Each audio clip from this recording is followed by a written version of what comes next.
श्रीमद्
भागवत भगवान की है आरती, पापियों को पाप से है तारती।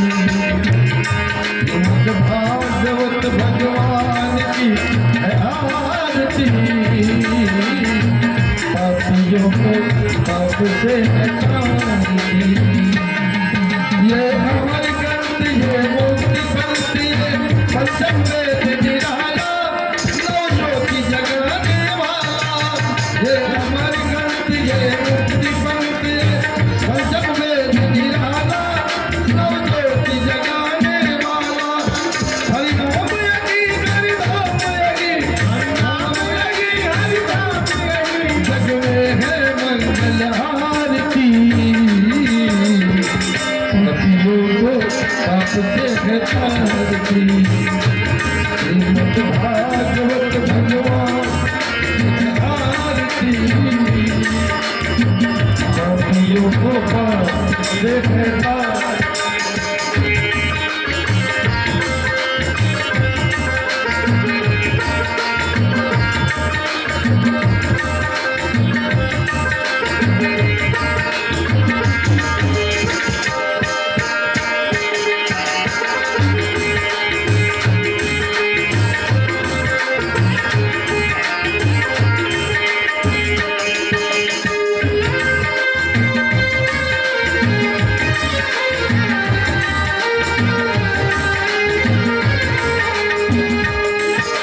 शांति गीत पावन पुनीत पापों को मिटाने वाला, हरि दर्श कराने वाला।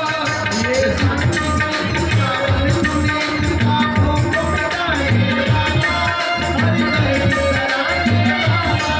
ये सुख करनी ये दुख करनी ये सुख करनी ये मधुसूदन की आरती, पापियों को पाप से है तारती। भागवत भगवान की है आरती, पापियों को पाप से है तारती।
भागवत भगवान की आरती अभियो गोपाल से आरती भागवत भगवान की आरती अभियो गोपाल से आरती।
सर्व हृदयं मुनिमान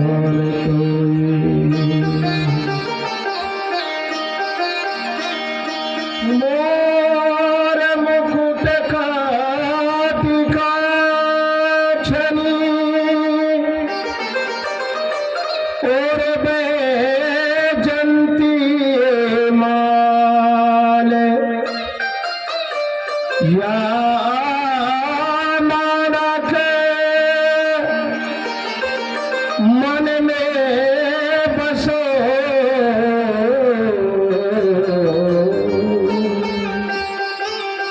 सदा बिहारी लाल।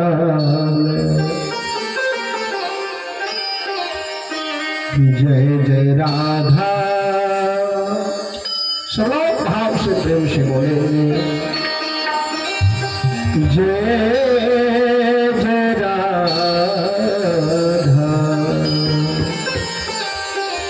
जय जय राधा रमन हरि बोल जय जय राधा रमन हरि बोल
सकन में आई रे सकन में चितवन में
बोलो श्री वृंदावन बिहारी लाल की जय हो।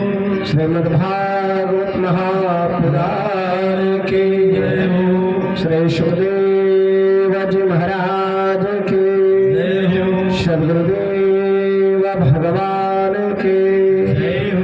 यज्ञ पुरुष भगवान की श्री मठधारी बाबा जी महाराज की नागा बाबा जी महाराज के पवन सुत हनुमान जी महाराज के नमः पार्वती पते हर हर महादेव।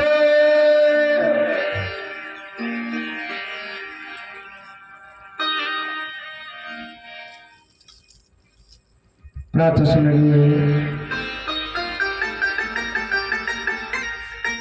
धर्मनिष्ठ तपनिष्ठ ब्रह्मनिष्ठ परम पूज्य श्री सद्गुरुदेव भगवान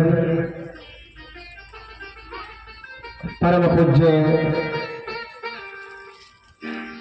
समग्र संत वृंद मित्र वृंद भगवान श्री कृष्ण के मूर्तिमान विग्रह इस मंगलमय श्रीमद् भागवत कथा के मुख्य सूत्रधार संरक्षक समादरणीय श्री राघवेंद्र दास जी महाराज समग्र जलपुरा ग्राम निवासी मंचावस्थित जजमान वृंद परम वंदनीय अर्चनीय माताएं बहनें एवं सच्चिदानंद परब्रह्म परमात्मा की परम मंगलमय सत्कथा श्रवणार्थ समुपस्थित समादरणीय सज्जन वृंदो, भगवान की महती अनुकंपा के परिणाम स्वरूप हम सब बड़े सौभाग्यशाली जो एक सूत्र में विराजमान होकर परम मंगलमय श्रीमद् भागवत कथा सुधा का पान कर रहे हैं। ये भगवान की कथा केवल धरती पर ही संभव है। स्वर्ग में या वैकुंठ में भगवान की कथा नहीं मिलती। जिस समय इस धरती पर जिस प्रकार से हम सभी एक सूत्र में विराजमान होकर भगवान की परम मंगलमय कथा सुधा का पान कर रहे हैं, इस प्रकार से जब इस धराधाम पर मंदिरों में जब कीर्तन होना प्रारंभ होता है, पंडाल लगा करके संतों के मुखारविंद से अमृत रस की वर्षा होनी प्रारंभ होती है, कहीं भजन भाव होना प्रारंभ होता है, तो स्वर्ग में विराजमान देवता भी आपस में चर्चा करते हैं। अहो यमीशाम किमकारी शोभनम स्वेदत स्वयं जन्म लब्धवा हरे। अहो इन भारतवर्ष के लोगों ने ऐसा कौन सा सत्कर्म किया है जिसके कारण उनका प्रादुर्भाव भारतवर्ष के पवित्र धरती पर हुआ। गोविंद के गुण गाने का जो सौभाग्य भारतवासियों को हुआ है वह देवताओं को भी दुर्लभ है। ऐ जन्म लब्धम विश्व भारताजिरे मुकुंद से पैकम स्पृहा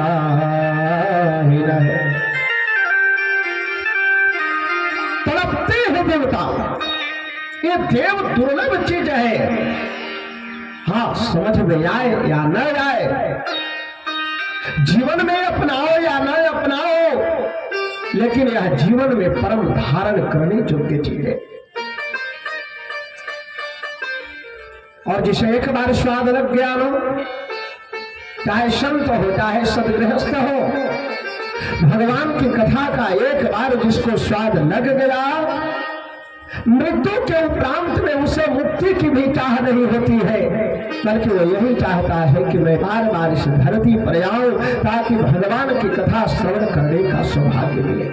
हमने तो सुना है एक बार कहीं पर इसी प्रकार से संतों का समागम लगा,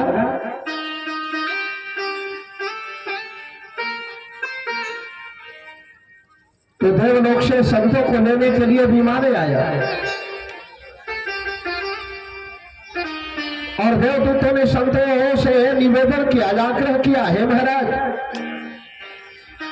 हम आपको लेने के लिए आए, आप इस विमान में विराजमान हो, हमें आपको स्वर्ग ले चलने आए हैं, हमें आपको वैकुंठ ले जाने आए हैं। तो संतों ने पूछा है, अच्छा जिस वैकुंठ में आप ले जाने के लिए आए हो, जिस स्वर्ग में ले जाने के लिए आए हो, आप ये बताओ कि क्या वहां जाने पर भगवान की कथा मिलेगी? उन्होंने कहा कि नहीं। अच्छा, वहां जाने के उपरांत में भगवान की कथा नहीं मिलेगी, चलो कथा को छोड़ दो, क्या संतों से मिलन होगा, क्या संतों का समागम होगा?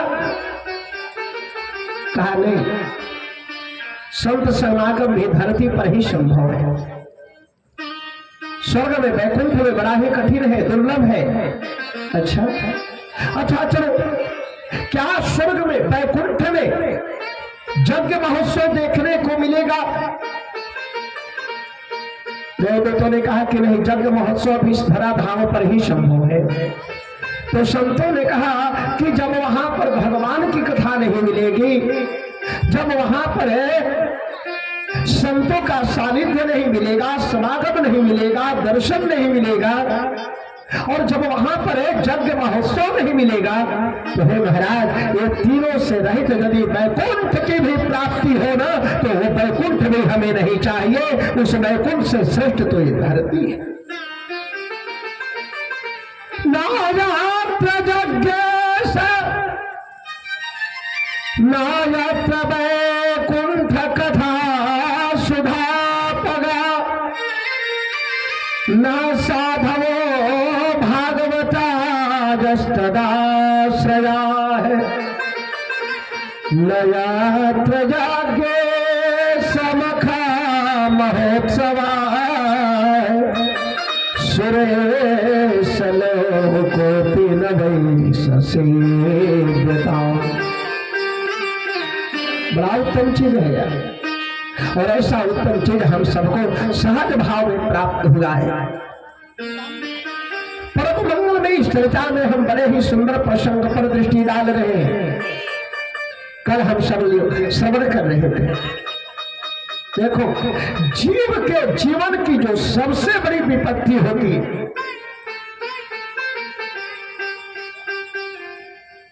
क्या है?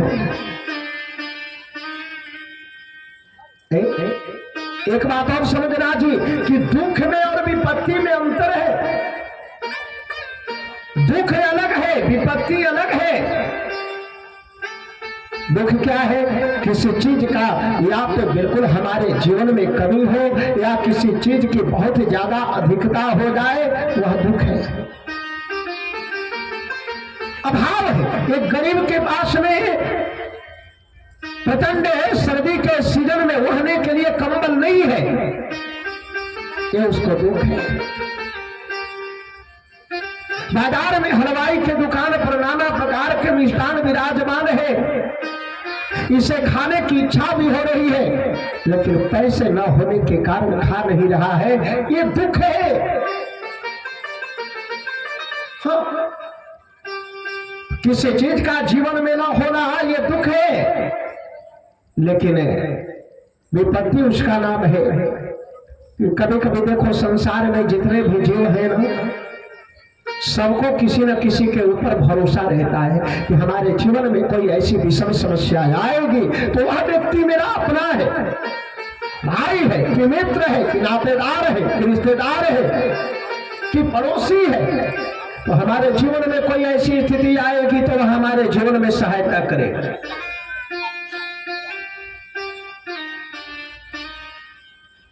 समग्र दुनिया भरोसे पर चल रही है। हाँ, लेकिन ध्यान देना, इस दुनिया में कोई किसी का नहीं है।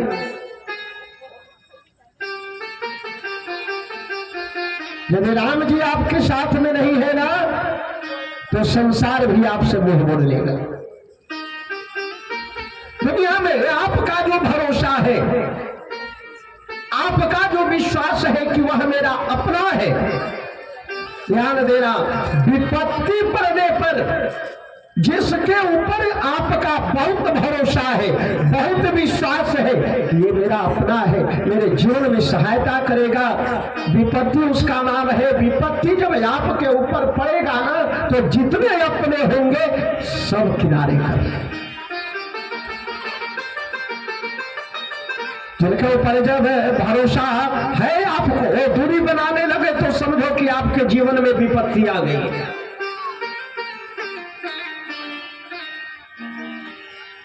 नातेदार, रिश्तेदार, परिवार जब भी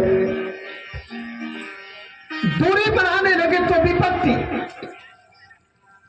और परमात्मा दूरी बनाने लगे तो भाई ने दूरी बना लिया तो विपत्ति है,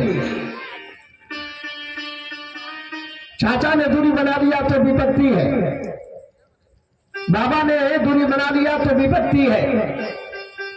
लेकिन यदि परमात्मा दूरी बना ले तो, भगवान से हम दूर हो जाए तो, याद देना, संसार के नातेदार रिश्तेदार भले ही दूर हो जाए, लेकिन परमात्मा से दूरी नहीं होनी चाहिए। परमात्मा का विस्मरण नहीं होना चाहिए। जो ही परमात्मा का विस्मरण आपके जीवन में हुआ तो ही आप दुनिया की सबसे बड़ी विपत्ति से घिरते हैं। कह हनुमंत विपत्ति प्राभ सोई जाप ताप सुमिरन भजन न हो। हनुमान जी महाराज से भगवान ने पूछा कि हनुमान तुम बताओ इस संसार की सबसे बड़ी विपत्ति क्या है। हनुमान जी महाराज ने कहा प्रभु ये जब जीव आपसे दूर हो जाए, आपके चरणों से जब जीव दूर हो जाए, समझ जाओ कि वो दुनिया की सबसे विपत्ति से बड़ी विपत्ति से। इसलिए कुंती ने विचार किया भगवान श्री कृष्ण तो दूरी बना रहे हैं, कन्हैया तो हम सबको छोड़कर जा रहे हैं। इनके जाने के उपरांत में तो ऐसे ही विपत्ति है, तो इसलिए क्यों नहीं इनसे विपत्ति का वरदान मांग लिया। विपत्ति का वरदान मांगा, भगवान श्री कृष्ण रुक गए। सुख के माथे से न पड़े जो नाम हृदय से जाए, बलिहारी बा दुख के जो पल पल नाम बैठाए। हमारे जीवन में वैसा दुख आ जाए, वैसी विपत्ति आ जाए, जिस दुख और विपत्ति के पड़ने पर हम भगवान के पल पल नाम का उच्चारण करने लगे, ऐसे दुख की भी बलिहारी। हाँ, ऐसे दुख की भी बलिहारी है। सौतजी महाराज वर्णन करते, उनके ने विपत्ति का वरदान मांगा, भगवान श्री कृष्ण रुक गए।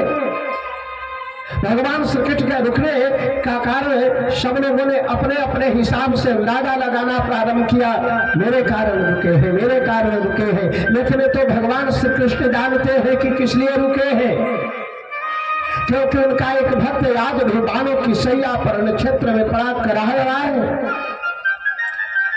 हाँ? क्यों करा रहा है, क्यों बाणों की सैया पर पड़ा है, हमने कल चर्चा किया था। देखो आप समाज को दिखा करके या समाज से छुपा करके आप चाहे जैसा कर्म करो, परमात्मा सब देखता।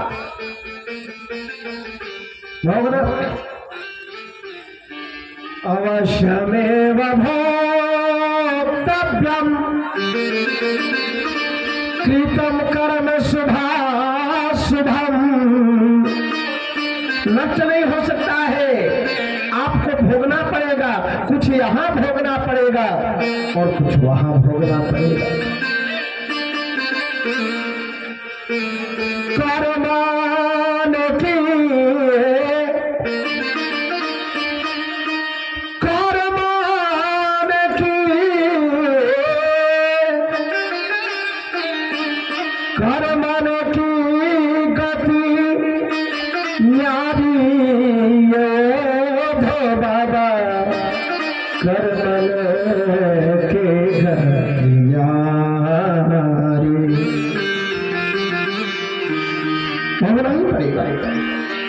सौतजी महाराज कहते हैं ऐसे पितामह भीष्म के पास में भगवान श्री कृष्ण गए।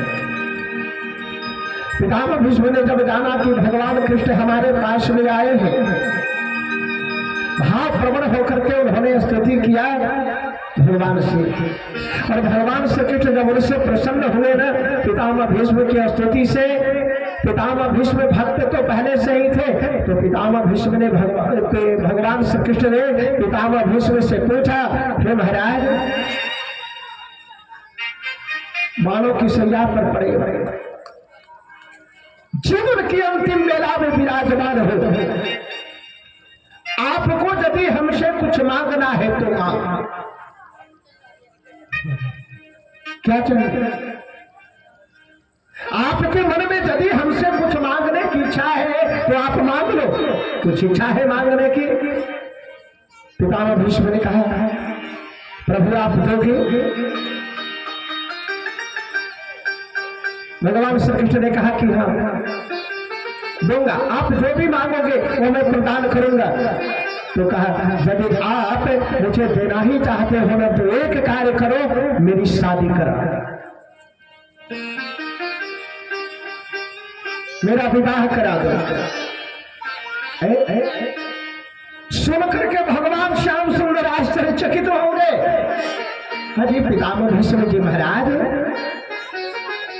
आपने अपने जीवन में अखंड बाल ब्रह्मचारी रहूंगा ऐसी भीषण प्रतिज्ञा किया है, जिसके कारण आपका नाम पितामह भीष्म पड़ गया। भीषण प्रतिज्ञा करने के कारण भीष्म नाम पड़ा है। और आपने संपूर्ण जीवन उस प्रतिज्ञा का निर्वहन किया है। अब जब आप बानों की सैया पर पड़े हो तो अब आपके मन में इच्छा जगी है विवाह करने की। अरे भाई, विवाह करने का भी एक आयु होती है, एक उम्र होता है। ब्याह की चाह उठी जब लो तो 20, 25 और 30 की जय। यदि विवाह करने की इच्छा जागृत है तो सबसे सही आयु है 20 से 22 साल। चलो थोड़ा सा जमाने का प्रवाह है तो 25 साल, और 25 साल से भी नौकरी की थोड़ी व्यवस्था बन रही है, सामाजिक कोई और कार्य है, परिवार में कोई और ऐसी क्रियाएं हो रही है, तो चलो 30 साल। लेकिन कोई 50 साल में विवाह करे, बोलो जय श्री कृष्ण। क्या कहोगे आप? हमारे यहाँ बिहार में कहा जाता है वर जो है 3 प्रकार के होते हैं। बताए बहने, आप क्या कहती हैं? वर 3 प्रकार के होते हैं। एक वर होता है 20 से लेकर के 25 साल तक बड़ा सज धज करके दुल्हा के रूप में आता है, वो वर होता है। एक बरनाथ होता है, बोलो जय श्री कृष्ण। सुना है कि नहीं? ये बर नहीं है, बरनाथ है। हाँ, एक बरनाथ होता है, वो 30-35 साल का, चेहरे पर फेशियल करा करके आया है ताकि कोई पहचाने न कि कितनी आयु का है। ओहो, एक बर तो और भी विचित्र होता है। एक बर हुआ, एक बरनाथ हुआ, एक बूढ़ाथ हुआ।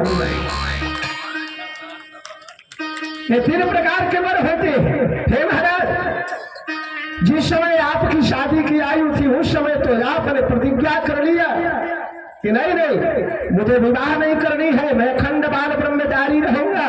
और अब जब आप बाणों की सैया पर लेटे हुए हो, शरीर में हिलने डुलने की शक्ति नहीं है, बाण लगने के कारण आपके शरीर के एक एक बूंद रक्त प्रवाहित हो गए हैं, और जब आपके अंदर में इच्छा जगी है मैं विवाह करूं। पितामह भीष्म ने कहा, महाराज इच्छा का क्या है? जब जग जाए, जब जग जाए तो चलो मान लिया कि आपके अंदर इच्छा जग गई विवाह करने की, लेकिन भाई आपसे विवाह करने के लिए कोई कन्या भी तो तैयार होनी चाहिए। ठीक है, आप मरते समय में आपके अंदर में विवाह करने की इच्छा जग गई, लेकिन ऐसी कन्या भी तो होनी चाहिए जो आपसे विवाह करने के लिए तैयार हो। पितामह भीष्म ने कहा, हे वासुदेव, मुझे कन्या से विवाह नहीं करनी है। फिर कहा, कन्या तो मैं खुद हूं, मुझे वर से विवाह करनी है। एक बात बताओ जी, इस दुनिया में बहुत सारे दान हैं, बहुत सारे दान हैं। अन्नदान, भूमि दान, हाथी दान, घोड़ा दान, रक्त दान, बहुत सारे दान हैं। लेकिन हमारे संतों ने कहा है कोई तीरथ जा करे दान करे, कोई गंगा में स्नान करे, जिन गंगा धन को दान किए और को दान कियो न कियो, जिनके हृदय श्री राम बसे उन्हें और के नाम लियो न लियो, जिनके हृदय श्री राम बसे और के नाम लियो न लियो, जिनके हृदय श्री राम बसे उन्हें और के नाम लियो न लियो, जिनके हृदय श्री राम बसे और के नाम लियो न लियो,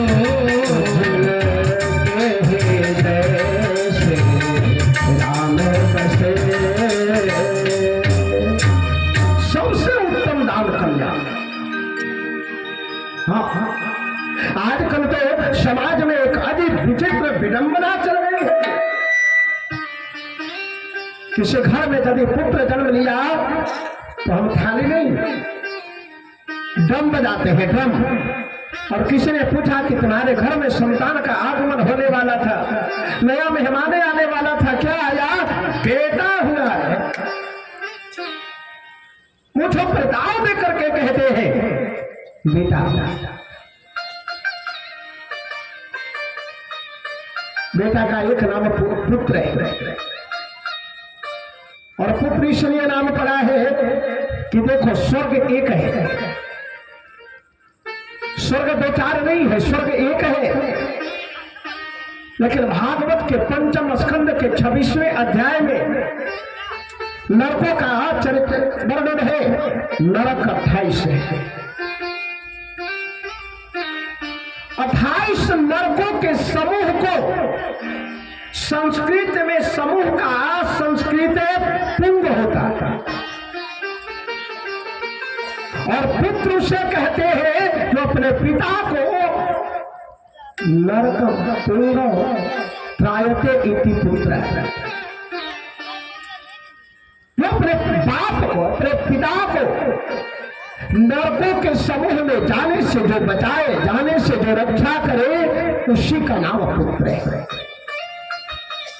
ऐसा कर्म करे, ऐसा आचरण करे, पिता के साथ में ऐसा व्यवहार करे कि जो पिता यदि नरक में जा रहा हो वह स्वर्ग में चला जाए, उसी का नाम पुत्र है। लेकिन जरा देखो आज के जमाने में कितने पुत्र ऐसे कर्तव्य कर रहे हैं जी। लेकिन बेटी जो पुत्री है, पुत्री क्या करती है? घर में यदि बाप है और बाप किसी कार्य से बाहर गया है, कार्य नहीं हुआ, कार्य न होने के कारण पिता हताश उदास निराश थका हुआ शाम को लौट रहा है। बेटे ने अपने पिता को देखा, वापस आए, उन्होंने बेटे ने बाप से पूछा पिताजी आप गए थे कार्य करने के लिए, कार्य हुआ? पिता कहता है नहीं हुआ। अरे मैं तो पहले ही जानता था कि आप जा रहे हैं, कार्य नहीं होने वाला।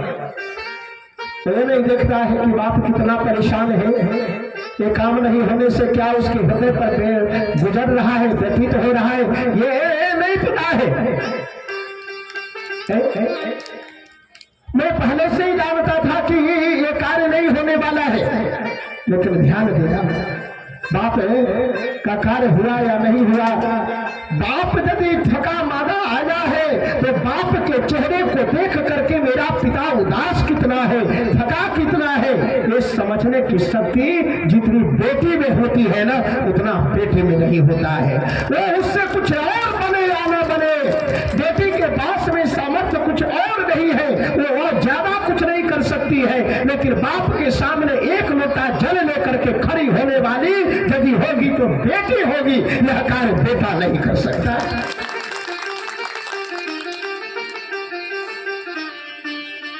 अपनी यदि कन्या नहीं हो तो दूसरे की कन्या गोद लेकर के दान करनी चाहिए।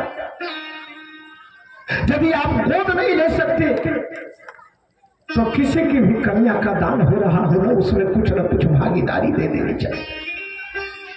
बड़ा शास्त्र में वर्णन है जी, कन्या रत्न विमर्श नाम का एक पुस्तक जो आता है उसमें जरा देखो। एक बात और कहूं, एक विदेशी वैज्ञानिक था जिसका नाम था आइंस्टीन। वैज्ञानिक क्षेत्र में बहुत सारा आविष्कार करने वाला आइंस्टीन जितने भी वैज्ञानिक हुए सारे वैज्ञानिक के सिद्धांतों को किसी न किसी ने काटा है, लेकिन आइंस्टीन के सिद्धांत को आज तक नहीं काटा गया। और जो मैथमेटिक्स आज बन रहा है आने वाले 1000 वर्षों तक का मैथमेटिक्स का सूत्र जो है आइंस्टीन पहले बना करके गए। तो ऐसा आइंस्टीन ने जीवन में एक बार एक प्रयोग किया, उसने 10,000 आवाज अलग अलग कैसेट में रिकॉर्ड किया, जैसे बादल के गरजने की, बरसात होने की, बिजली के कड़कने की, बच्चों के किलकारी की, हाथी के चिघाड़ की, शेर की दहाड़ की, पक्षियों के चहचहाहट, ये सब के सब, झिंगों के चिलचिलाहट, जितनी जो है आवाजें है लगभग 10,000 जीवों की आवाज, प्रकृति की आवाज को आइंस्टीन ने अलग अलग कैसेट में रिकॉर्ड किया। और फिर 10,000 कैसेट को उसने 1,000 कैसेट में सीमित किया और 1,000 कैसेट को 100 कैसेट में और 100 कैसेट को 10 में और 10 कैसेट को 1 में, यानी 10,000 आवाज को उसने सीमित करते करते करते करते एक कैसेट में सीमित कर दिया। और एक कैसेट में सीमित करके एक कमरे में टेप रिकॉर्डर रख करके उस टेप रिकॉर्डर में कैसेट को चढ़ा करके जब बजने के लिए प्ले का बटन दबाया ना तो बड़े जोरों से टेप रिकॉर्डर बड़े जोरों से ब्लास्ट के साथ में उड़ा, पूरे कमरे में नीला प्रकाश हो गया। और नीला प्रकाश होने के उपरांत में पूरे कमरे में एक ही आवाज आने लगी,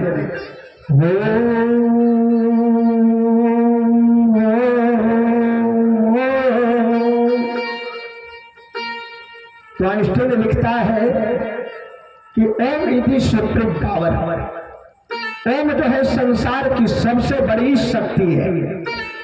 ओम के इतना पवित्र शब्द कोई नहीं है, ओम इतना शक्तिशाली शब्द कोई नहीं है। अब आजकल तो समानांतर शब्द खोजा जाता है ना, तो खोजा जाने लगा कि भाई ओम इतना प्रभावकारी, ओम इतना पवित्र, ओम इतना हृदय से निकलने वाला दूसरा शब्द कौन है। बहुत सारे शब्दों पर गौर किया गया, बहुत सारे शब्दों को खोजा गया, कोई शब्द नहीं मिला, एक ही शब्द मिला, वह शब्द है कन्या। एक ही शब्द कन्या। और ध्यान देना, राम, श्याम, ओम ये सब सब्जेक्ट है, लेकिन कन्या ऑब्जेक्ट है। लेकिन कन्या की आज तक अंग्रेजी नहीं बनी। बेटी की अंग्रेजी बनी डाउटर, सारे शब्दों की अंग्रेजी बनी है, लेकिन कन्या की अंग्रेजी नहीं है। क्यों? क्योंकि कन्या ऑब्जेक्ट होते हुए भी, विषय होते हुए भी वह जो है करता है। कन्या का अर्थ क्या होता है? ओम में 3.5 अक्षर है। आ का तात्पर्य ब्रह्मा, ऊ का तात्पर्य विष्णु, और मां का तात्पर्य भगवान महेश्वर। अकारश्च स्थितो ब्रह्मा मकारश्च महेश्वर उकारश्च स्थितो विष्णु त्रिदेवाज नमो नमः। और ऊपर जो चंद्र बिंदु है वह परात्पर ब्रह्म है। राम कह लो, श्याम कह लो, नारायण कह लो, वो हाँ श्री राम जी विष्णु नहीं है, श्री राम जी परात्पर ब्रह्म है। तो ये 3.5 अक्षर, और ध्यान देना जिस प्रकार से ओम में 3.5 अक्षर है उसी प्रकार से कन्या में भी 3.5 अक्षर है। क आधा न, य और आ, कितना अक्षर है? 3.5 अक्षर है कि नहीं है? कन्या का अर्थ क्या होता है? क का अर्थ ब्रह्म है। वेदांत कहता है कम ब्रह्म खम ब्रह्म तज्जलानिति शांत उपासे। क का अर्थ परमात्मा, क का अर्थ ब्रह्म। तो कम नयम याति सह कन्या है। कन्या किसे कहते हैं? जिसने कन्या को जन्म दिया, जिसने कन्या का पालन किया, जिसने कन्या दान किया। ऐसे कन्या को जन्म देने वाले को, पालन करने वाले को, दान करने वाले को ले जाकर के जो परमात्मा के चरणों में समर्पित कर दे, परमात्मा से मिला दे, उस तत्व का नाम, उस शक्ति का नाम कन्या है। कन्या कोई साधारण चीज नहीं। हाँ? और ऐसी कन्या की प्राप्ति पर हम क्या कहते हैं?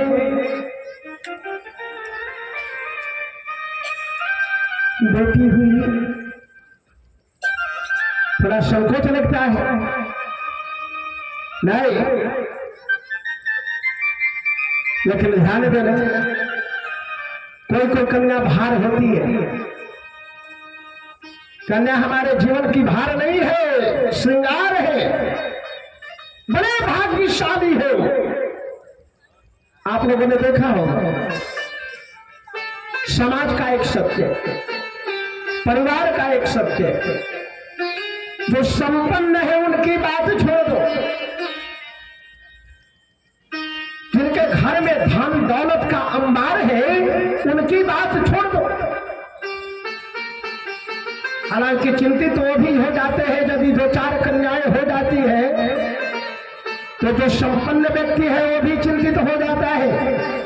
लेकिन एक बात बताओ जी, क्या आप कोई ऐसा भी परिवार देखे हैं कि जो बिल्कुल गरीब हो, बिल्कुल गरीब हो, जिसके यहाँ दोनों समय का भोजन बड़ा मुश्किल से चल रहा हो, और उस परिवार में यदि 3-4 कन्याएं हो गई है?